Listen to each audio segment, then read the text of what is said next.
Okay, friends, now we're going to switch gears and we're going to be talking about something that is invisible to you, however, plays such an important role in all of us who are trying to build a virtual practice, spending more time indoors, trying to build our practices up and trying to build the back ends of what we do and also communicate to our clients.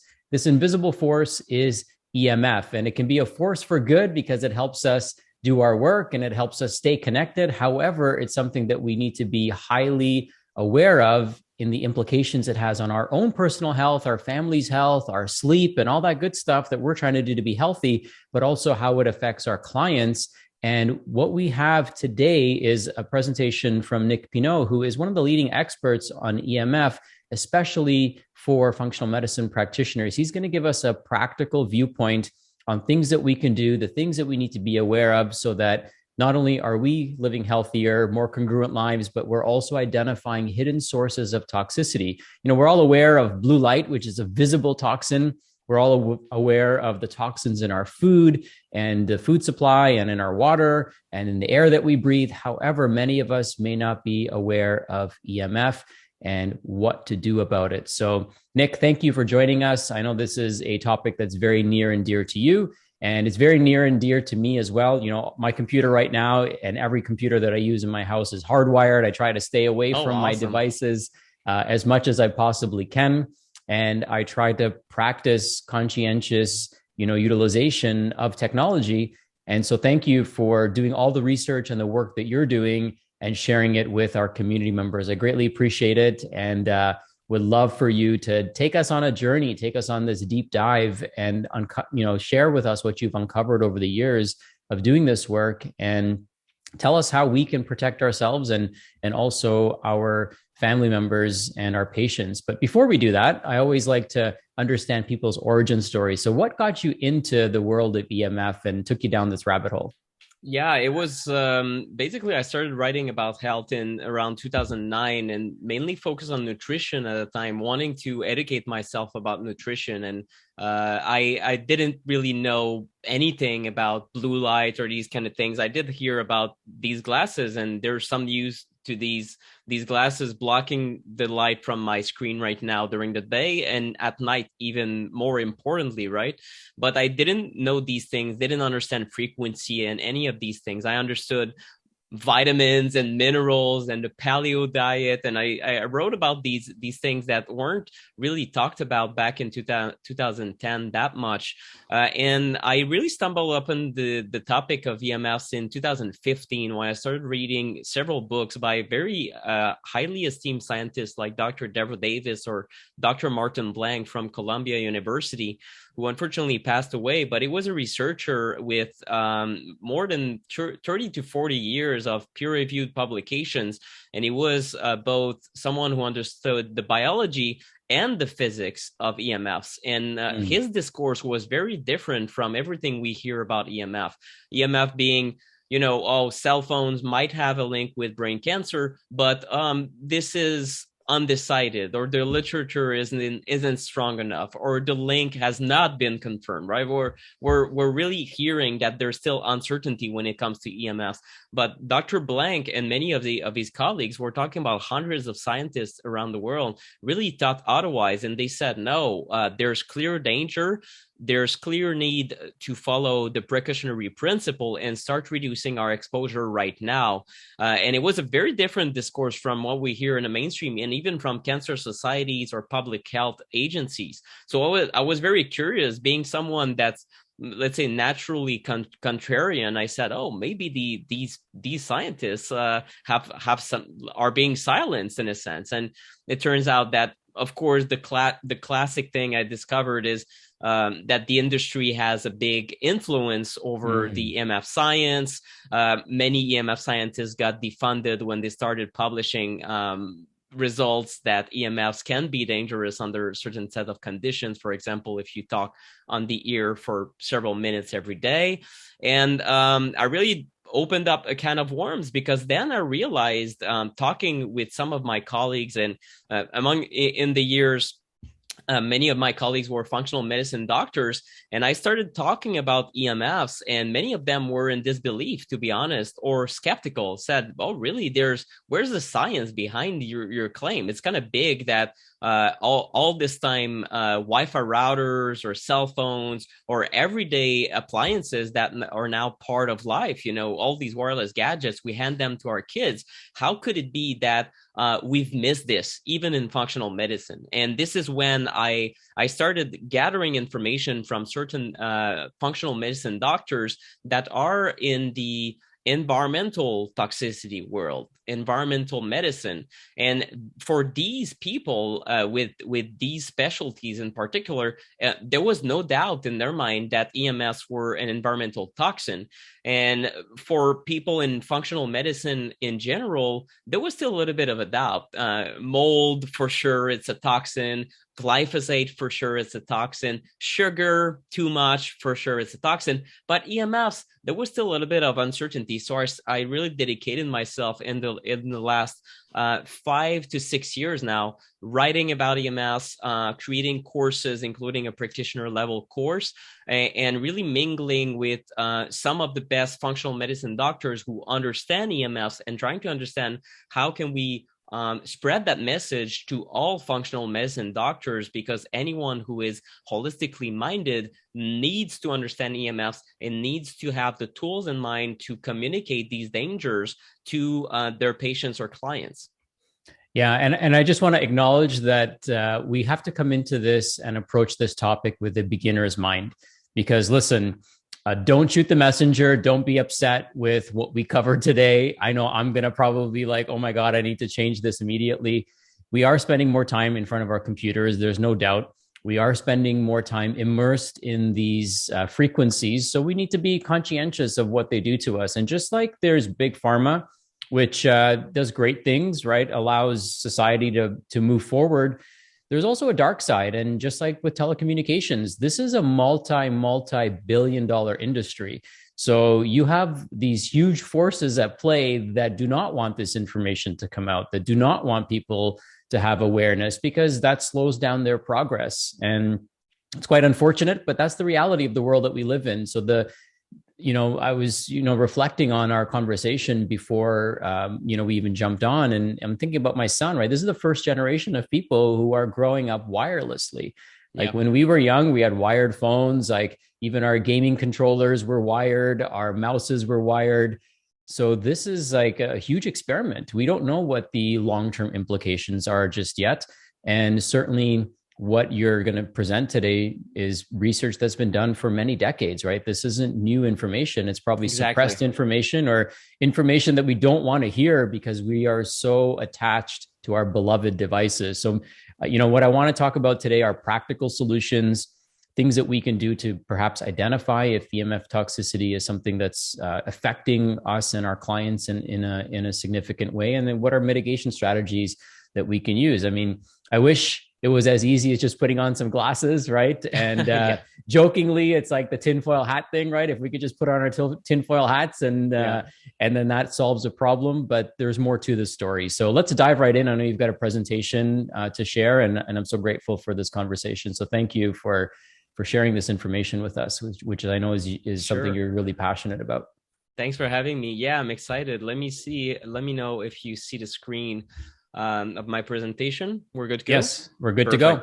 So EMFs, an environmental toxin you cannot ignore. And this is really my main message, is not necessarily EMF is the sole environmental toxin that matters, but for sure it is one of the most often ignored environmental toxins. It's easy to miss because, again, it's not the most popular one, and there's a lot of disbelief or skepticism even among functional medicine practitioners that this is an issue. And I'm going to show you where the science is at to really show you that there's a lot of substance behind EMF, and there's, as you said, Dr. Patel, there's decades of research, starting in the late 50s from the military, that we can track back on EMF exposure and what it does, especially to military personnel who at the time were exposed by a lot of radar. Nowadays, we're not exposed by radar so much, but you can replace radar by cell towers and cell phones and Wi-Fi and other things. And these are exposures that can be equivalent, especially if we use wireless devices a lot. The most important researchers to follow when it comes to EMF dangers are people who study environmental medicine. In the case of all of these scientists, including many scientists that are highly published, like Belyaev from Russia or Oberfeld, they published as part as the EuroPAM, that's the European Academy for Environmental Medicine. They published an EMF guideline in 2016. They call it for the prevention, diagnosis, and treatment of EMF-related health problems and illnesses.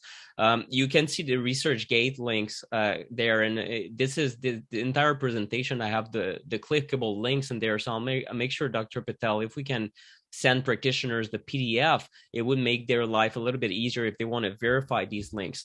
Absolutely. But basically, what it says, in just taking a quote here, it seems necessary now to take new exposures like electromagnetic fields into account, because it's part of life and it's part of the new stressors that we're increasingly exposed to in today's society. So it just makes sense, right? And in the European Academy for Environmental Medicine, EMF is part of the different factors that we need to look in the environment of our clients or patients to assess how much stress are they exposed to and how can we support them in making their environment a more healing and health supporting one rather than a stressful environment.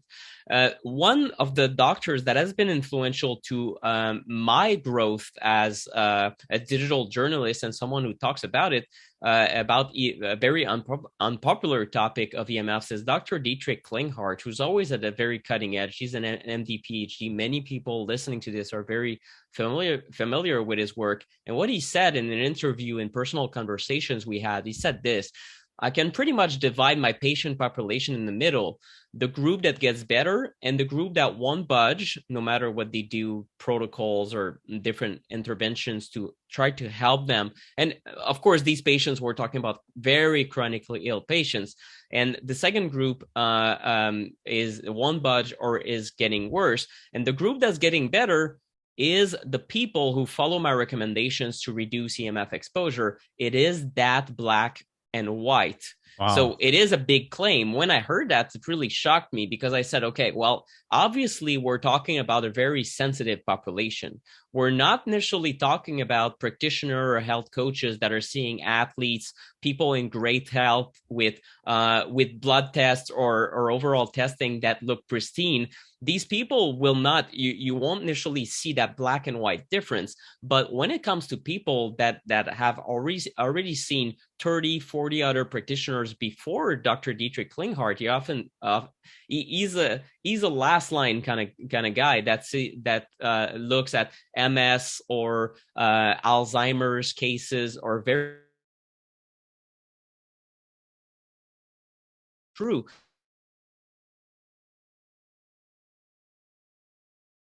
A lot of people in functional medicine do see these complex cases, and oftentimes most patients have seen a lot of more mainstream or conventional specialists before, and they cannot really figure out what is the root cause.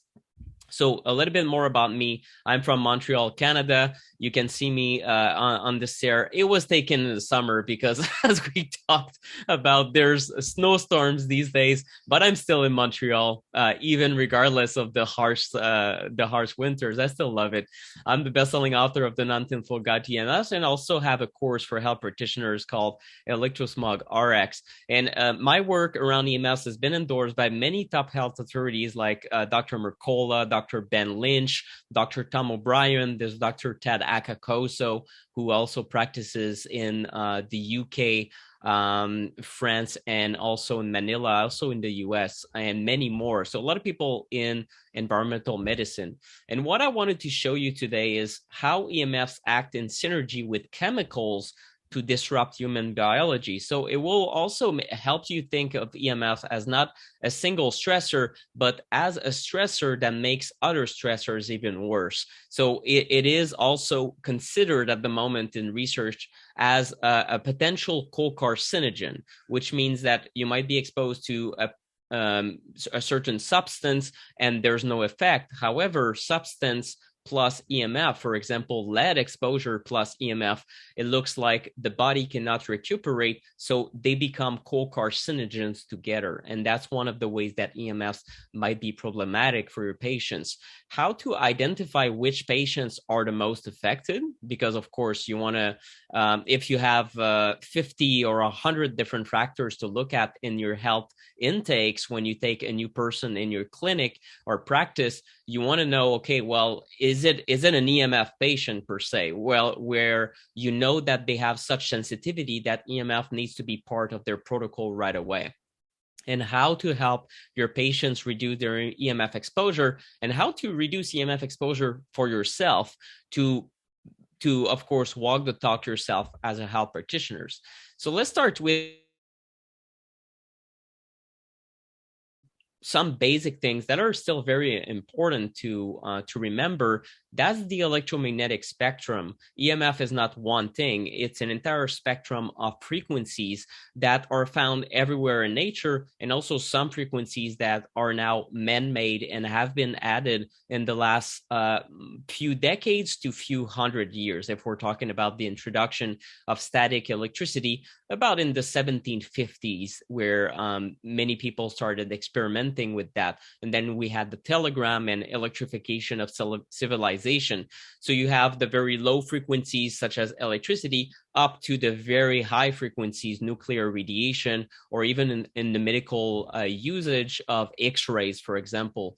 And we have a slice of it that is visible, which is why we know that these EMFs are part of the visible spectrum. We can block them with a pair of glasses, and there's benefit to that as well, because of course, if we talk about excessive blue light at night or during the day, this would also be considered an EMF exposure. And we know that these EMF exposures are at the moment a class 2A probable carcinogen since 2019.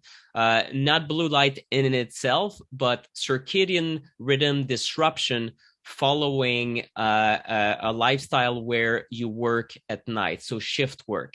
So that's an extreme example where you are exposed to blue light all night long, but we know that this is highly problematic for the human being when you will disrupt the circadian rhythm in such a profound way. I think that's important. If I may add, I think that's really important for us to have multi-layered thinking as functional medicine practitioners do. So maybe it's not the direct effect of blue light, it's the indirect effect of blue light that we need to be conscientious of and concerned of. So when somebody pushes back, we need to push back and say, hey, this is disrupting normal biological rhythms, which are essential for the production of melatonin and deep sleep and proper immune function. And, nowadays, like, we're spending more time than ever on our screens. Maybe we're up late, in addition to what we're watching, it's also the impact of what we're watching, the frequencies that are coming out of that screen, or the imbalanced frequencies that are coming out of that screen are further disrupting not only, our circadian rhythm, but, what we're watching on the screen also matters. If you're watching a violent movie late at night with a, scary or negative message in combination with disrupting your rhythm, I mean, it's going to have a compound effect. So, as practitioners, we need to think not just in a linear way, we need to think in a multi-layered way as to how this affects ourselves and also our clients as well. That's a great point. And the way why I'm talking about blue light first is there's no doubt in the mind of eye doctors, ophthalmologists, that blue light is disruptive. There's arguments, does it lead to macular degeneration? too early in life, kind of premature aging of the eye. There's still arguments against and for that in science when I did a literature review from, let's say, 2 years ago. But still, the fact that it disrupts sleep and that it can lead, for example, to eye strain or uncomfortable feelings when you stare at screens is pretty clear. So much that my eye doctor, who's not really holistically minded, told me to get blue light filters on my new prescription lenses 2 or 3 years ago, and I was very pleasantly surprised. So it means that it's getting into the mainstream, the idea that unnatural EMFs, so having a screen send unnatural signals that are not signals that are very strong. It's in the visible spectrum, right? And no one would argue that visible light is a danger to human beings, because we can see, and no one is necessarily getting damage from natural sources of light, such as a candlelight or the sun. However, if we mess around with lighting and we put it in the form of a screen with very high levels of blue light compared to other colors, so the balance is wrong, then the human eye maybe is not accustomed to that. So when we tamper with EMFs, we already know that there's an effect. There's the natural EMFs, and we know that we can also be overexposed to even natural EMFs. So there's also a dose response relationship there. For example, if you get in the sun, you might get burned. But if you get just enough, we know that it's so protective via the creation of vitamin D on the skin, for example. We also know that there's a big part of the spectrum that can be called man-made EMFs, and this part of the spectrum has been exploding in its intensity and also in its variety in the last few decades, especially the last decade alone, I must say, since the advent of the iPhone. When we talk about having a smartphone and using it a lot, so a lot of exposure closer to the body. This is this entire spectrum going from 0 hertz, and the frequency that runs in the wall is around 60 hertz in North America and 50 hertz in most of the rest of the world. But it goes up to, let's say, most common Wi-Fi exposure nowadays would be around 5.8 gigahertz. And nowadays we have the 5G networks that might use millimeter waves up to 30 or even higher, 30 gigahertz or even higher than that. So that entire spectrum is becoming saturated increasingly with man-made EMFs. And just a way to think about this, why are EMF safety guidelines not protective? Because that's the main issue. If you think they are protective, you could wrongfully conclude that, well, all these exposures are within safety guidelines, so why are we even having a conversation about it? Well, first, the blue light exposures that we have are still within the safety guidelines, right? It's not been regulated to have screens with less blue light. At least I'm not aware of this regulation. So it still hasn't translated from the clinical research to mainstream understanding that blue light is a problem to policy. And oftentimes there's a lag, sometimes 20 to, unfortunately, 40 years sometimes, between the research, the scientific, let's say, quote unquote, consensus on certain issues, and then the policy that follows, because we'll need to regulate the tech industry because it's hurting our eyes, right? So the same thing is happening with EMFs, and we're far behind on policy at the moment. The SAR testing, that's the specific anthropomorphic or that's the SAM. The guy on the right is a specific anthropomorphic mannequin. SAR is specific absorption rate, and that's the testing they do on phones, but it only looks at the thermal effects of EMF radiation. We do know that there's non-thermal effect. For example, blue light, again, going back to my example, the blue light, it doesn't have a thermal effect on the eye, but it's well established that there is an effect. So it is a non-thermal effect. So unfortunately, when it comes to EMFs, all the EMF safety guidelines are based on the wrong assumption that only thermal radiation matters. It's also a very short-term exposure, depending on where it's tested. full body exposure or on the head, it's 6 to 30 minutes. Well, we know that most users these days use their devices close to the body for hours on end. If we include wearing a cell phone on your person, for example, in a pocket or in a bra or sports bra when it comes to many women. So our exposure is certainly not short term. And the test dummy had just something that completely shocked me when I started reading about EMFs and understanding that, oh my God, this is completely deprecated. The test dummy head that is used to test your cell phone is bigger than 97% of cell phone users. It's based on a 6'2", 230-pound military man, and certainly not Nick Pineault, who's 5'4", 5'5" on a good day. So it is not a head equivalent to me, which means that when I use a phone, I'm overexposed compared to the standard. So for sure, it doesn't account for the fact that most children use this technology because they have a way smaller head than I do, including nowadays 2-year-olds, 3-year-olds, or even younger might have a phone to their head or an iPad right next to their skulls.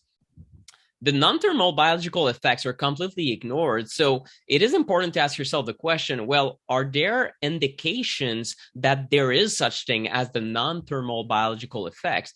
And if we look at many different studies, for example, there's Yakimenko and al. In 2016 who reviewed the oxidative mechanisms of biological activity of the low-intensity radiofrequency radiation. What does it mean? Well, it's quite simple.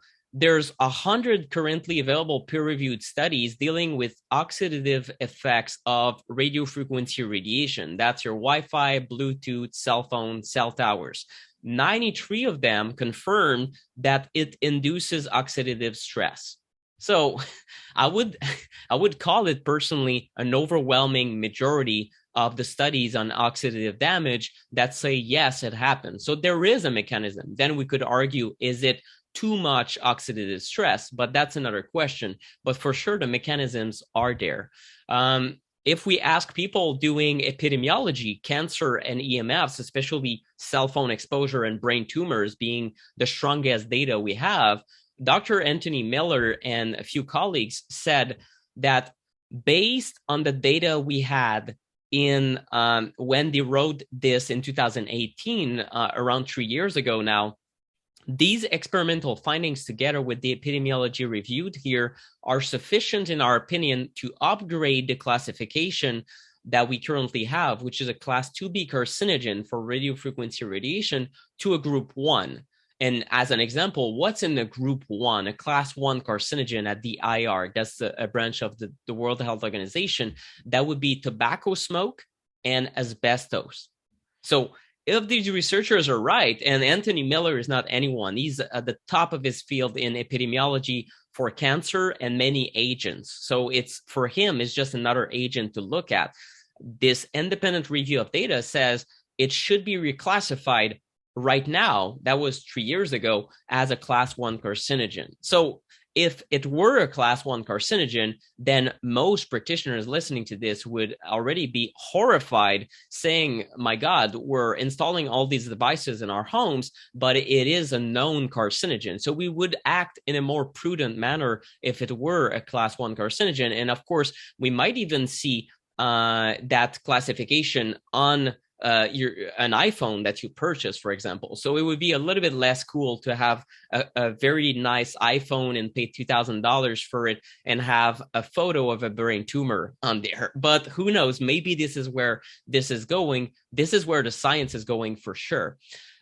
What's the mechanism, and how is it that all these EMFs could harm the human body? The main mechanism looks to be the activation of a special type of voltage-gated calcium channels, the VGCCs. And this is a mechanism that is similar to how most chemicals are harming the human body, including lead and many heavy metals.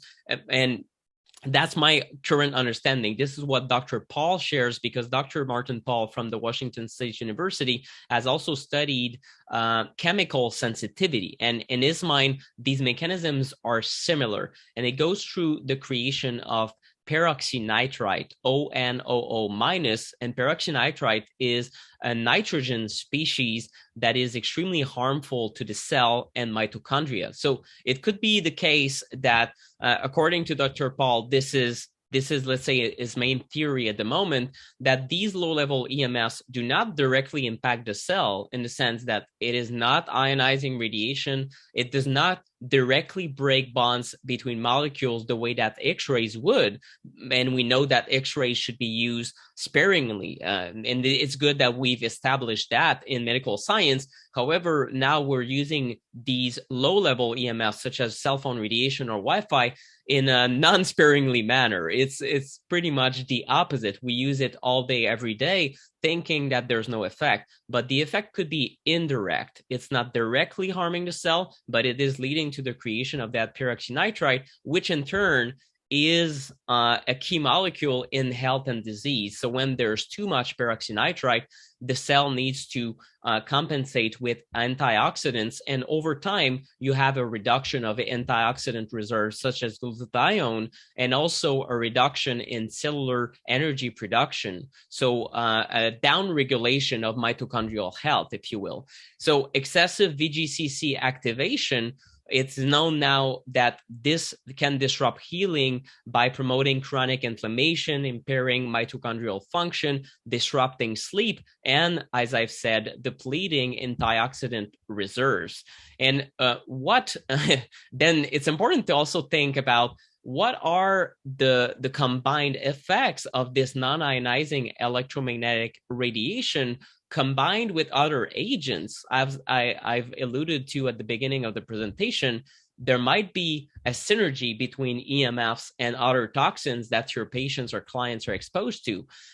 What Kostov and colleagues said, well, a single stressor experiments as the main determinants for safety exposure may be insufficient from these potentially toxic contributing factors.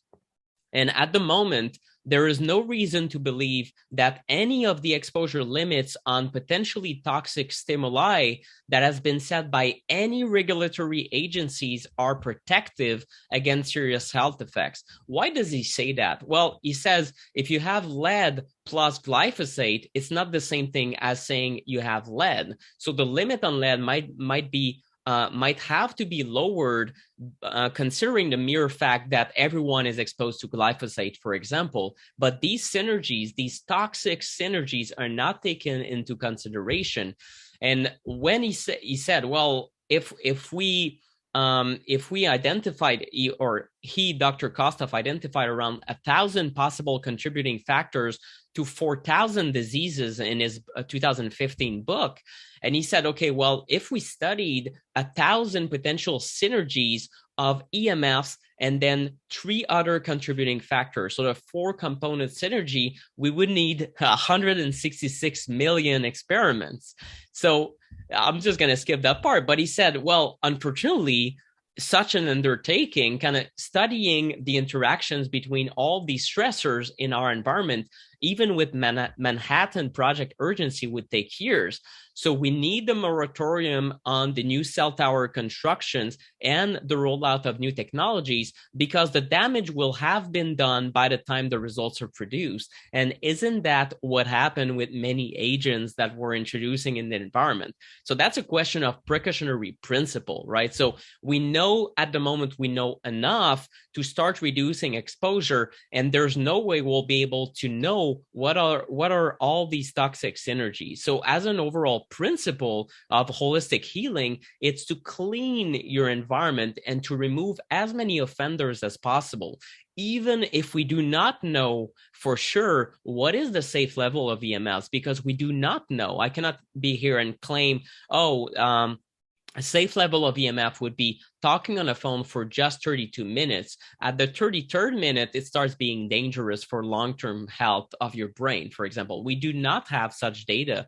In fact, what we do have is just a big black box of uncertainty that says certain people are extremely sensitive. Certain people do develop tumors when they talk on a phone for years. So generally, it's over years or decades of exposure that the real problems manifest themselves, especially the ones ones that might harm health to the point of killing someone, like a glioblastoma, for example.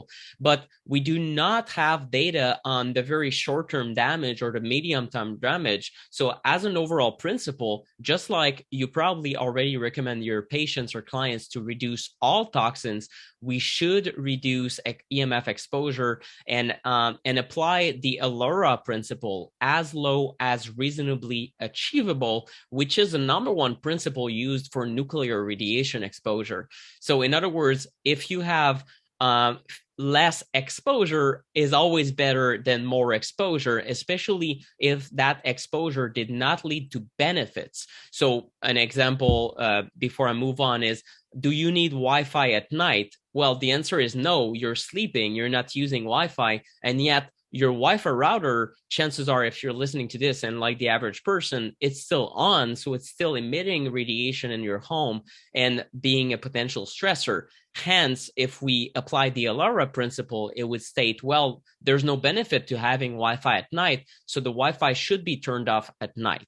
That's one of the ways you can think about EMFs, just how can we minimize our exposure in our everyday life. But one important question is this: how can I identify which patients or clients are the most affected? Because this is not a linear response. People affected by a syndrome called the microwave sickness syndrome, also called the electrohypersensitivity. There's many different experts that would call it different things, but microwave sickness is one of them. You have the top 5 symptoms are very, let's say, standard or very common in most people for most conditions: fatigue, sleep disturbance, headaches or migraines, brain fog, and depression or anxiety. So it's very hard to pinpoint, oh, this is a sensitive client or patient because they have fatigue. Well, it might be 1,000 different factors, but for sure, EMF is a contributor to these very commonly seen symptoms on an everyday basis. Memory loss is also big, and we all know that memory loss in a premature way is exploding in modern society, leading to dementia, Alzheimer's, or other neurodegenerative conditions, unfortunately. But also the most sensitive patients have visual disruptions or light sensitivity, and they can also have skin problems, including in the case of the most fortunate, in a sense, in a twisted sense, the most fortunate are able to say and to see that an exposure, for example, I open my computer, it's on Wi-Fi, and I develop a skin irritation. So literally, some people can have a skin rash that is the equivalent of a Wi-Fi or cell phone allergy. And this is closely linked with the mast cell activation that many practitioners are seeing being problematic in their clients. I don't remember exactly if there's literature on that, but the closest thing we have is the screen dermatitis syndrome that was identified in the 80s or even before by Professor Holle Johansson from Sweden. And he found that even if people did not get skin rashes from exposure to a TV screen, because there was UV radiation and also electric fields emitted by a screen, he found that there was still a histamine reaction in the skin, even in healthy participants, and even in healthy participants who did not get any symptoms. Other symptoms, the only symptom that the experience was boredom, as he told me, because the experiment was staring at a wall for 2 hours while you were exposed in your back by a TV screen. So it was pretty boring, but overall, even healthy participants, you could see that their skin told the entire story, that the body can have skin reactions, a sort of low-grade inflammatory skin condition. In the most extreme examples, though, it can be seen by people, or they can have itching even from Wi-Fi or cell phone exposure. So if you see that in your practice, do not be in disbelief. It might be the case that this person has a strong histaminic reaction that is akin to a food allergy, but to signals, which is I still have a hard time believing it, but it is commonly seen among practitioners who see EMF hypersensitive patients.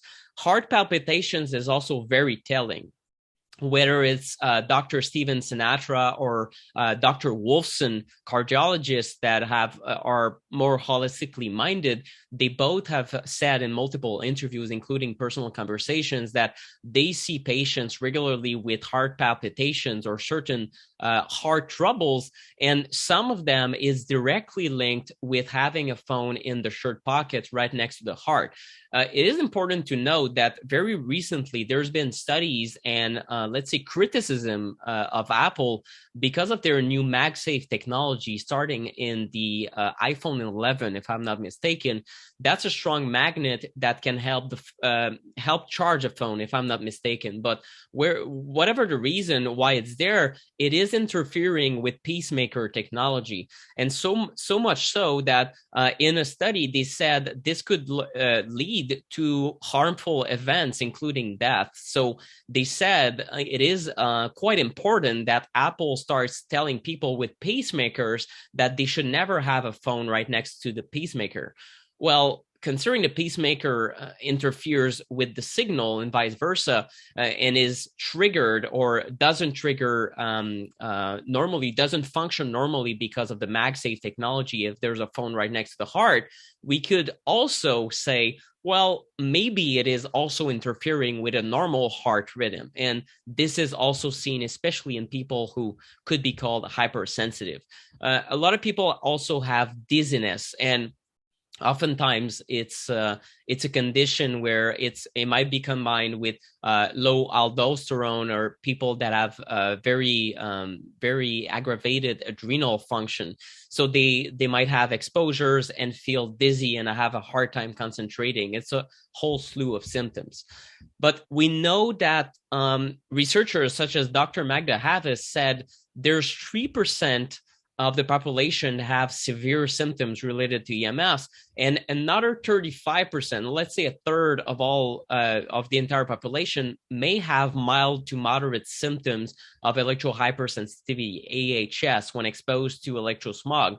And the people in this group can function normally, but they might have headaches, difficulty sleeping, and are living a life compromised by increasingly poor health. And this could be said for the majority of the population, really. So it's difficult to pinpoint what is the percentage of people that is being affected, but you can bet that this is a large fraction of the population. Although most people don't realize they are sensitive or they are symptomatic from these exposures before they start reducing these exposures, just like the way it happens with gluten or certain food allergens, where you do not necessarily realize that you were affected in the first place before you stop having that exposure for several days or weeks, and then you realize that the body is able to calm down and be asymptomatic. So it's important when you see clients or patients that you add a few questions to your intakes when it comes to tech use, especially EMF exposure. So when it comes to cell phones, for example, you might ask, do you own a cell phone? And it's pretty much a non-question. Most people do, but where do you use it? On the ear, speakerphone? Do you text? And for how many hours on an average day? Because it might be closely related to certain dysfunction that you might see. The classic example I told you about a few minutes ago is the phone on the heart, symptoms on the heart. Well, pretty easy to sometimes do an experiment and say, well, maybe stop putting it on your shirt pocket. And do you have a difference in your heart palpitations? Yes. Okay. Well, we know the phone was a potential culprit, and now we've kind of fixed it. But if it's on the head, it might be a headache that is triggered by a phone. But also for men or women alike, if there's a phone in the pocket, it might be linked to a loss in fertility or even hormonal disruption, although the science is not as clear when it comes to that. When it comes to the Wi-Fi router, for example, where is the Wi-Fi router in your home?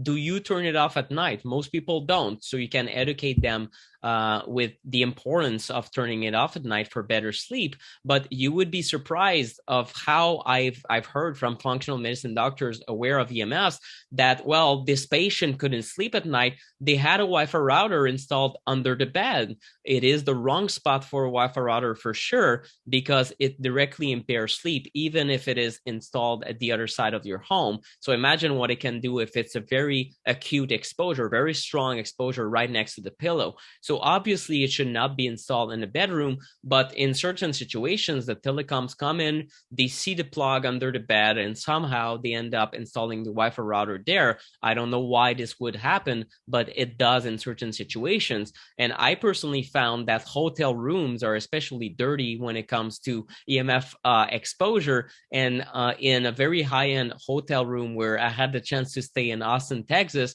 they had installed these very strong routers under the bed, under these king size mattresses. And I had to kind of rip everything apart to do demonstration and record a video about it and show people that, look, this is nonsensical. Why would you have that exposure there under the pillow when it could have been in the closet? And the answer is probably just for a technical reason. They built the rooms this way. It should not have been built this way. And of course, I wish that in the next decades, it will become common occurrence where in hotel rooms, you can turn off the Wi-Fi for better sleep, or maybe it turns off automatically. Who knows? So computer occupational exposure is especially important. So do you use a computer connected via Wi-Fi, especially in the scope of your work? Most people do nowadays. More and more people start working on computers. Do you use a laptop on your lap, which could lead to tremendous exposure to the groin area, which is especially a problem for fertility? But an overall question is, do you work on a computer? And if your patient or clients do, or if you do in the scope of your practice, then you have to take extra steps because you're exposed on Wi-Fi close to your entire body if your computer is right there in a laptop form, or if you use a phone, even in the scope of your work. You need to know these things. These are occupational exposure to signals that are stressor, and it means if it's part of their occupation, that chances are they will be exposed to 40 to 60 hours per week in the scope of their work. So it's important that you know that and that you take that into consideration. You can expect the symptoms of electrohypersensitivity to vary based on physical location. So if people feel better at home, but at work they feel buzzed and they feel they cannot concentrate and they feel they have heart palpitations, for example, it might be that at work in front of the computer, they are having these high exposures. It might be other factors such as the air quality at work, but it's something to look at. Is it based on location? If you tell your patients or clients to go camp in nature with no devices and far away from civilization in the middle of nowhere, if there's no cell phone signal, it's even better of an experiment.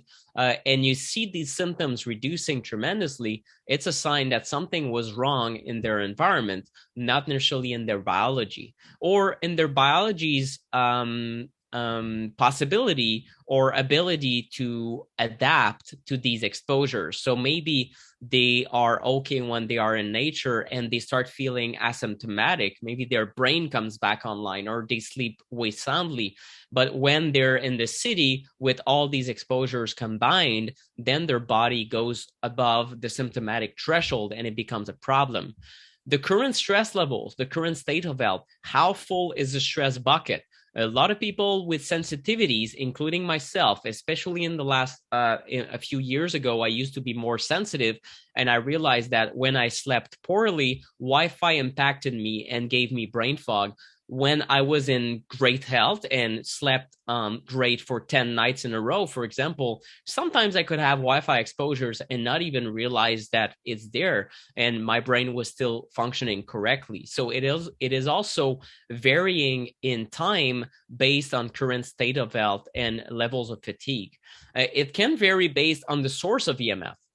We don't know why it's happening, but it is commonly seen that some patients are more sensitive to Wi-Fi and some patients are more sensitive to cell phones. And these things are not the same animal. It's like saying you're sensitive to toxins. Well, certain people are more sensitive to specific toxins in the environment, or specific food proteins like corn and not wheat, for example. So when it comes to signals and frequencies, it's a little bit harder to grasp. But the reality is that certain people have identified that I don't have a problem with cell phones, but when I'm connected on Wi-Fi, I get brain fog. It might be that the brain is especially sensitive to that frequency of Wi-Fi for a certain individual, and then it puts them in a symptomatic state. But listen to your patients and clients if they have themselves already identified that a certain source of EMF is problematic, and work with them to reduce their exposure to that source first, because it will lead to better reduction in symptoms. It might be a sudden change in the EMF environment. That's commonly seen. They might even pinpoint the exact date. They might say, well, it was back in July, and I don't know what happened, but I started feeling buzzed or feeling heart palpitations. And maybe they have not realized that a new cell phone tower was erected and then turned on. Certain people react to the installation of a new Wi-Fi router. Maybe they went from a not so powerful Wi-Fi router to the latest and best version with 3 antennas. So upgrading to an even stronger signal might have put their body in that symptomatic overflow stress bucket, so to speak, kind of state.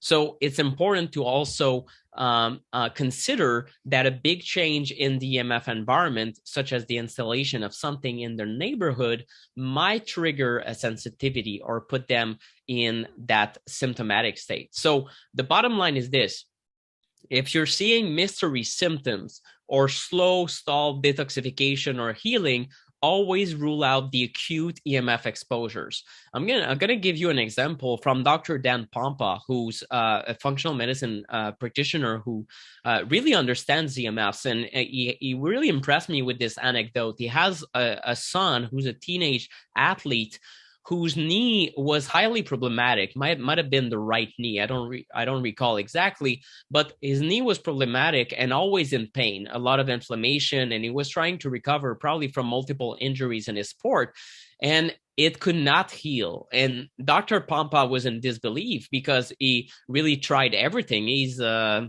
functional medicine practitioner, so he has a lot of tools on his tool belt, and he threw everything he could on that particular chronic inflammation, and it could not work. So PRP injections and creams and you name it, he tried everything. But then he thought about EMF exposure, and it turns out that his son was playing video games with his computer tower right next to the right knee with a Wi-Fi chip. It was not connected via Ethernet. It was connected via Wi-Fi. So in other words, his knee was in constant Wi-Fi exposure hours and hours every day. And once they changed that and used an Ethernet cable instead, or maybe moved the computer away, this could have been sufficient. Then the wound started healing and the inflammation came way down. So it's just a quick anecdote. It wasn't a life or death situation, but the EMF exposure was preventing the body from healing normally. So look for these things, because these are quick anecdotes that can show you that sometimes EMF exposure is the one thing that is preventing your patient or client from going back to a state of homeostasis. You know, it makes me think about how many thousands of dollars people might be spending trying to solve their healthcare issue or challenge. And it could be as simple as putting a timer on your Wi-Fi, you know, doing a quick assessment of, you know, what are the sources of exposure, and how do I just move something a little bit further away, or how do I take something that's, you know, connected to Wi-Fi and hardwire it. I mean, if you like using the internet, it's more reliable and faster when you hardwire things anyway. So it's going to actually upgrade, you know, your utilization of that tool that you're using.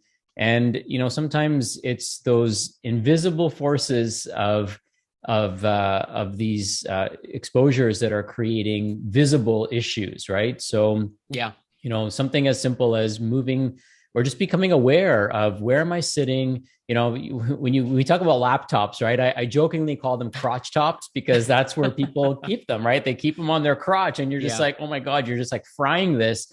And my mom, who knows nothing about EMF, would always tell me, and this is like long before, a lot of this information became available to us. She always told me, maybe it's intuitively, or maybe there's just a download she got. And she'd always say, don't keep your computer on your lap. And we'd always get mad at her. We'd always kind of refute her and be like, what do you know? Like, there's nothing wrong with this stuff. Exactly. And she was right all along. So, I'll let you keep going, but I just wanted to interject there that sometimes the solutions are literally right under our noses and maybe right next to our knees. And we just need to raise awareness. So I appreciate all the stuff that you're sharing, but keep going. Lots of great info. And I have so many examples. It's kind of crazy to me. Sometimes I share something on a podcast or with functional medicine practitioners from the BC who I had the chance to mingle with, Dr. Nick and I can't recall his last name. So Dr. Nick Jensen and his colleague were telling me on a follow-up podcast interview. I did a first podcast with them a few years ago, and I told them about EMFs and the importance of reducing exposure. And then they shared with me this anecdote that was really touching, where EMF was a big difference. And it will not be the case for every single patient, but sometimes if you tend to forget it, it could be such an important factor, so much that sometimes functional medicine practitioners are in disbelief of how much it made a difference. And it was the Wi-Fi example. So when the Wi-Fi was on at night, that young woman that I think was around 12 or 14-year-old, maybe preteen years, developed migraine headaches so much that she threw up. She vomited very frequently, sometimes daily, because of these migraines that were so powerful. So they went to see the neurologists, they went to see so many professionals, and she was miserable, and the grades were affected. And you can only imagine living with those migraines over and over. And when they stopped, they just turned off the Wi-Fi at night, and the next day the migraines were maybe halved in their intensity. And then the next day after that, there was a tremendous difference. And after a few weeks, the migraines were gone, period. And it was not initially that the migraines, of course, there's probably something wrong with the neurology of that patient that requires investigation, because it's not your average person that gets a migraine from Wi-Fi that way, in such a powerful way. It might have been something else. However, she could not recuperate at night because of the Wi-Fi. And when they only turned off the Wi-Fi, it was enough for her body to start healing the brain. So it was just that little extra push, that little stressor that was removed, and everything fell into place. So sometimes it can happen that you're going to see a tremendous difference in healing capability or even detoxification ability of the body if you clean up the environment a little bit. And some patients will require better help. And I'm going to dive into this section, because how can you help your patients reduce their EMF exposure when they are certainly exposed 24/7? Think about the cell towers everywhere. Think about all the Wi-Fi networks with all these silly names that you can see on the list of Wi-Fi's near your neighborhood. There's hundreds of them, right? So where should you even start? Well, you can start very easily for yourself, very simply, and also for your patients. 3 simple action steps that I'm going to share. 1, put your phone on airplane mode at night. So airplane mode is that button where it shows the little plane. And extra points if you turn it off completely, because nowadays I've been informed that with the latest iPhones, unfortunately, even on airplane mode, there might be little exposures just from the location services being open, and also Find My Phone, these different options that are in the phone. So unfortunately, it's just becoming that phone manufacturers are making it increasingly difficult for us to reduce exposure, because of course they're within the regulations and the average user wants more and more connectivity. So my work is kind of going against that Yeah. society where we're increasing the level. So airplane mode at night might not be even sufficient. But if you do not want to hit airplane mode, and let's say if you're a parent with teenage kids that go out at night, then maybe you want to be able to be on call if there's something, or you have to go pick them up.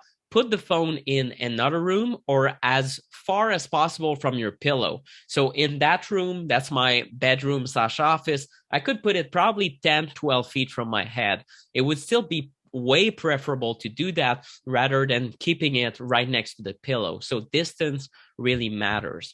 Second thing I want you to try, or tell your patients to try, is airplane mode when you carry it. And that's important because a lot of people carry it all day and don't even use their phone all day. They're busy doing something else, but it is there in your pocket or in your bra or shirt pocket or back, even back pocket could be problematic. All these places are problematic if your phone is connected to the multiple antennas that is inside the phone. It is constantly pinging signals and sending energy towards your body. That is a stressor. And in the medical literature, what is especially concerning to me is the vast increase in many cancers in our youth, in teenagers and young adults, especially in the groin area. You have uterus cancer, testicular cancer, colon cancer, bladder cancer, and many of these cancer types. I cannot recall which ones are increasing, but many of them are increasing in the youth. And it's very concerning for researchers, and they're not even sure why these cancers are increasing, and young people are having sometimes fatal tumors. Part of it might be the phone. We don't know. There's not good data on it. But if it causes glioblastomas or acoustic neuromas or parotid gland cancers or even thyroid cancer is increasingly linked with cell phone exposure to the head, what do you think it does to the groin area? Right? Choose where you want damage. In the end, the same principles apply, and the precautionary principle states that you should not carry it in a pocket. The Cleveland Clinic back in 2010 said that one of the most important factors in a brochure they gave patients, that's Cleveland Clinic. It's not, we're not talking about something initially by default de facto holistically minded. At least it's very mainstream and prestigious. The Cleveland Clinic researchers were so clear on this that they said one of the top 4 factors for fertility in men is to not wear a phone in the pocket. I could find that literature from 2010. Well, we haven't put that in policy. Do you see Apple turning off the phone when it's in your pocket because it detects that it's close to your body? No, it does not do that. So unfortunately, again, we know that the data is there. The researchers that are at the top of their field in EMF and fertility have said, look, the data is very clear. It will impair fertility in men. And then we also know that researchers in fertility as a whole in men say the sperm counts are dropping, the motility isn't good, the morphology isn't good, and we're having more and more of these couples that are otherwise very healthy, but completely infertile. So I suggest that one of the factors to not ignore is the phone in the pocket, for sure. But unfortunately, again, most people don't think about it, and public health is failing us in the sense that science has not been taken into consideration when it comes to public policy. And it's not even public policy. It should be the manufacturers that are forced to turn off the phone when it's in the pocket, right? But will it make it to that point? We'll see. I think that it will, just like it took a lot of decades for the automobile industry to regulate itself with seatbelts, or to be forced to be regulated for safety. The same thing might happen with phones, where we're going to put the seatbelts on these machines to minimize exposure. But in the meantime, you got to follow these steps. And also a 1 foot distance from the head. If you still talk on the phone, you do not want to risk it and talk on the ear, or even use a Bluetooth replacement, because Bluetooth is equivalent to a cell phone signal. It's replacing one bad exposure with one probably a little bit less bad exposure, but sometimes it's equivalent. So 1 foot distance from the head is important. You can use a pair of wired earbuds or speakerphone to talk on the phone. And hey, Nick, can I ask you a question there? Yes. First of all, thank you. And I think that it's important for us to recognize that we have to have our own personal health policy, right? Nobody's going to come and save us. I think the last 2 years have made that very clear that we've got to take, ownership. And maybe 20 years from now, we'll find out we're right. However, it's pretty safe to say that if somebody has a headache, you wouldn't say, hey, you've got a migraine. Why don't you put a cell phone by your head and see if that gets rid of it? Or you've got a tumor. Let's put a cell phone and see if that knocks out the tumor. No, it's probably going to make those things worse. So I think intuitively we know these things. And I love the practicality of the tips that you're offering. And hey, listen, if you're expecting an important call, you can turn the Wi-Fi and the Bluetooth off, right? So, you can pick your battles and be wise about how you're using this technology, but it's raising that awareness, that self-awareness, and just checking in, right? And now's a good time. Like, hey, are you expecting a phone call right now? If you're not, put your phone on airplane mode, right? It's less distractive. It's not going to deplete your dopamine. It's going to probably allow you to be more present to wherever you are, because that's the other consequence of technology, is that it takes us away from the present moment. So aside from the exposure that it's giving us, which can be toxic to our health, it's also taking us away from what, the richness life has to offer, which is being present to where we are. I put my phone in airplane mode every night. I try to keep it away from me as much as possible. My family knows this. So, they're aware that if you call me after a certain time, like, you're not going to be able to get a hold of me. So call 911 if it's a real emergency. And, I very rarely, I can probably say in the last 2 years, I've put my phone to my head maybe once. And there was just like a private conversation that I had to have. And it was just a couple minutes. So you're going to be very hard pressed to see me carrying my phone close to my face like that. But you see people glued to their phones. I remember when I was in university, this is embarrassing, but funny and just being vulnerable. I used to, before they had headsets that would go to your phone, I remember rubber banding my phone next to my head so that I could talk to my friend and not have to hold my phone to my head. So, I'm guilty of this. I mean, that's almost over 20 years ago. I'm aging myself, but, it's important for us to take these types of precautionary measures. And I think it's also important for us to educate our children. If you have young children, like my son is 11, and he's going to get, we've tried, we do our best. We do our absolute best to make him EMF conscious and technology aware, but I'm going to make him watch this presentation so that, at least I'm doing my part as a parent to educate and nurture him and allow him to make informed decisions regarding his body, so that, children are much smarter than we think, and they become conscientious of these things. And they can start applying this into their life so much sooner, because again, this is, really the first generation that has been exposed to this they don't know any different. They don't know wired phones. They don't know, wired internet and things like that as well as we do. So again, awesome. Keep going. I didn't want to stop you from your momentum, but I just wanted to add that there. So thank you. Sure. Well, great point. And, when it comes to kids or teenagers, or even I don't want to be sexist, but the reluctant husband is most often seen as the person who don't want to change about EMF. So sometimes it's the wife, that's sure, or someone else. And the teenagers oftentimes also fight this, especially if they feel like they're gonna miss on something, right? Now I want to be able to connect with my friends and things like that. But it's a question of changing how they use the phone also. And you might even offer your teenagers, for example, an Ethernet cable to connect the phone. And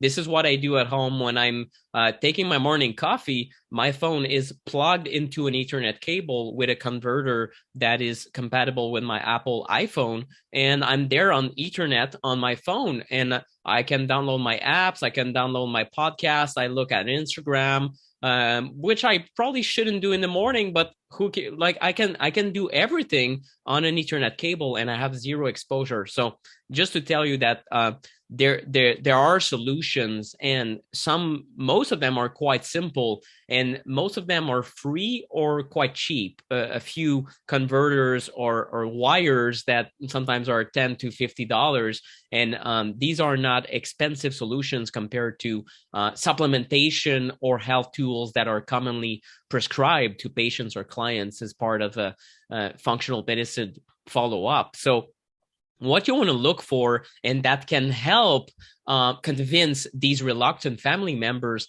is especially better sleep or more energy in the morning or better mood. So if you run an experiment and start turning off the Wi-Fi at night, you might be surprised that a lot of family members might feel like they sleep better. And it is highly subjective. You can make it a little bit more objective with a tool such as an Oura ring or something that tracks sleeps. But I see a difference on my ring when I sleep in lower EMF environments. And for sure, I can tell you that if I go in a shack in the middle of the woods and there's no cell phone signal, then I get record sleep in an incredible manner. Same here. Yeah, exactly. So when you test it for yourself, it's quite profound. And we've had even athletes that start using an EMF shielded room or very profoundly low EMF environment. And even the athletes can see a difference in their ability to recover. So everyone has a different motivation of why they would want to reduce EMFs. But even teenage kids, when they sleep better, some of them might go, wait a minute, it looks like it's impacting my sleep. And when you feel it for yourself, there's a difference. It becomes less of a very abstract thing. It becomes a personal thing where you say, oh, well, maybe this stuff isn't good for me, and I should reduce it, especially at night. So basic EMF reduction steps, we talked about a lot of those, but anything that touches the body should be you should create distance, or you should try to minimize time of use. For the Wi-Fi router, we talked about turning it off at night when not in use, or when, especially at night. But if during the day you have at-home parents that are there with young kids, you don't even use the Wi-Fi, feel free to turn it off, right? It doesn't have to be on if it's not being used. You can turn it back on when you need it. And you can eliminate Wi-Fi. That's what I did when my wife was pregnant with our kid 4 years ago, and we never looked back. We don't have Wi-Fi at home. And when people come in the door and ask me, what's your Wi-Fi password? I say, I don't have Wi-Fi. There's still disbelief on their face, for sure, when I have people over, but they get over it and they don't connect on Wi-Fi. Or I will show them how to use my wired Ethernet cables for their phone, for their tablets, and for their computer. And it works great. As you alluded to, it's way faster, more stable, and more secure compared to Wi-Fi anyway. So I didn't even know they had converters for your iPhone. So I'm as soon as we're done, I'm gonna go and they do. Yeah, I'm gonna send you a link. They do. So it's Ethernet to lighting converter, for example, for your iPhone, or Ethernet to USB-C, or Ethernet to micro USB, depending on what model of Samsung phone you might have, or Google Pixel. So you find the Ethernet to the port of your phone, and most of these phones are still I'm crossing fingers that it will stay true in the future, but at the moment it is plug and play.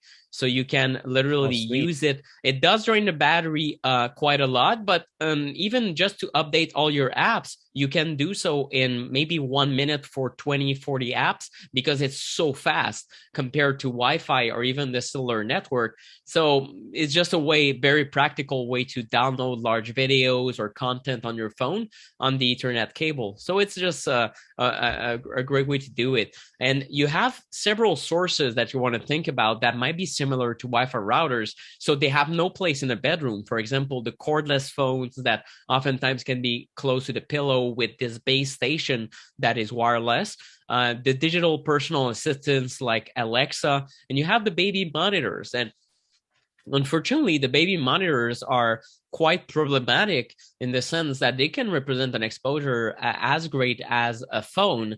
But a baby monitor, most parents don't realize that, but it can pick up the signal or the voice just fine, even at 10, 15 feet. So you can test it with your significant other or kids and just have someone talk in the room and see if it can still be picked up. My best recommendation is to use a wired one, and it can be found, it can be arranged. It's still a bit more tedious, or to use it sparingly. But if you still use the baby monitor, then in that case, make sure to put it at a great distance from the baby, just like you would with a phone.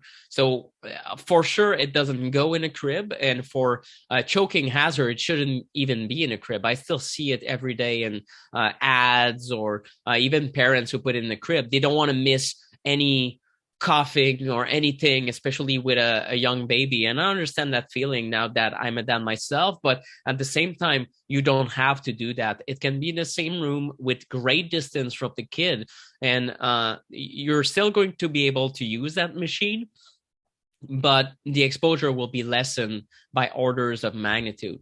And it's important to also know that if you have people that are exquisitely sensitive to EMFs, you want to refer to professionals.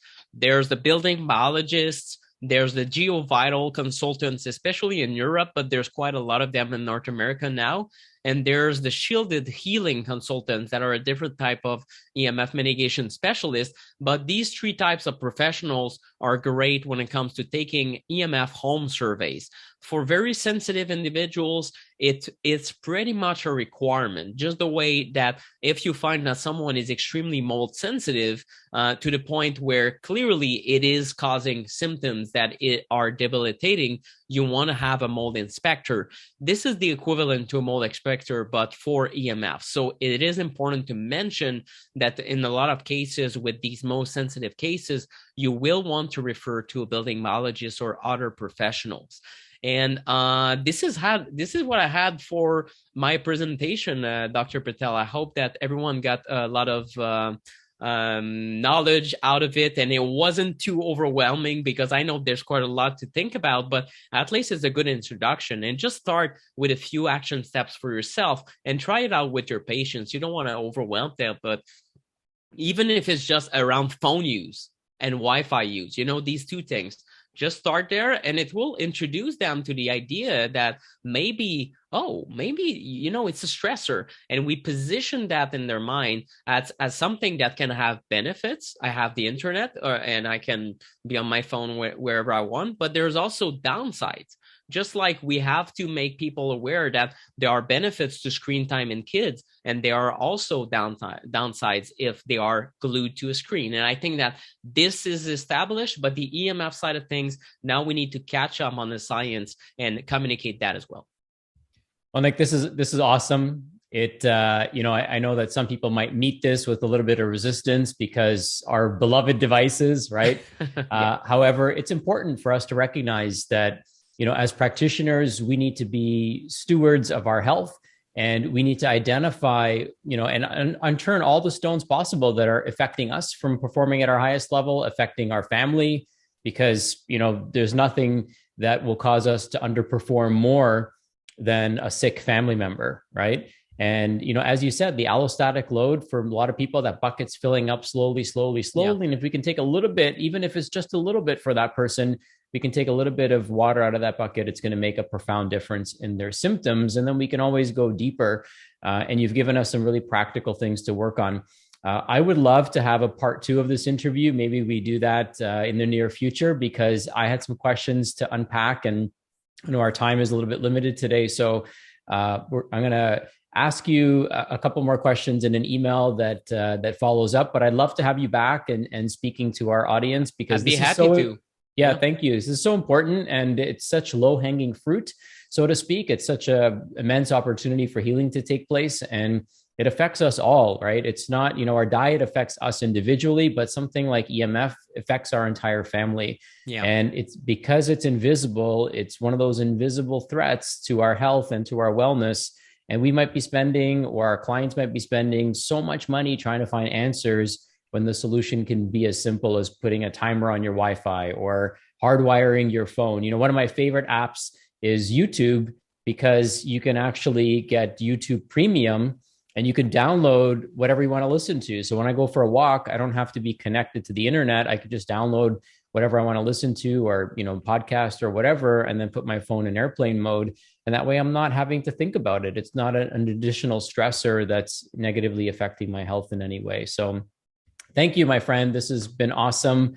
How can people get to connect with you a little bit more? Is there anywhere we want to direct them to so that they can learn more about your work and perhaps support the work that you're doing? Because of course it takes a village, right? And I want to make sure that you're adequately being supported by our community as well. Thank you. It means a lot. The main website is theemfguy.com. This is where you're going to find my book and everything that I've put out as far as educational materials go. And I do have a course for health practitioners that is still very up to date. It's from the end of 2018, but it's still very valid. And it's a collaborative work with Dr. Dietrich Klinghardt and a few scientists and doctors around the world. So I have many collaborators that did sessions inside this course. It's about 12 to 14 hours of education. So it's quite substantial. And it goes deep into how to add EMF to your questionnaires, but also the science, reviewing many areas of science, of symptomology, EMF sensitivity. And it's, let's say, the 14-hour version of that presentation, because there's only so much I can tell in a single presentation. But it is for practitioners who know that EMF is something they want to add to their practice in a serious manner. And it will give them all the tools, including the questionnaires that you can just hand to patients, for example. So that's the course is called Electrosmog RX. And it's found on my website, theemfguy.com, in the Learn section, or electrosmogrx.com is also, it's available all year long. It's a self-study course. Amazing. Well, thank you once again, Nick. I truly appreciate the work that you're doing. It's very necessary. Keep it up. And what we'll do is we'll do a part 2 within my mentorship group. I want to dive a little bit deeper into this with you and a select group of practitioners who I know, are really into health optimization. So we'll connect after this and we'll dive a little bit deeper into supporting these practitioners with this amazing information that you've offered. So everyone, check out Nick's website, theemfguy.com, support his work, support yourself by applying some of the things that you learned today. And as always, here's to your own health, happiness, and wholeness. And here's to eliminating, these invisible threats to our health that are holding us back from being our best selves. And as online virtual practitioners, we're probably engaging with technology more than we might think, certainly more than somebody who's out there landscaping, perhaps. So we want to be very conscientious of how we are engaging with technology responsibly. So thank you, Nick. Greatly appreciate you. And here's to amazing health for you as well. Thanks, Dr. Patel. Thanks for having me. All right. Well, have an amazing day. Thank you.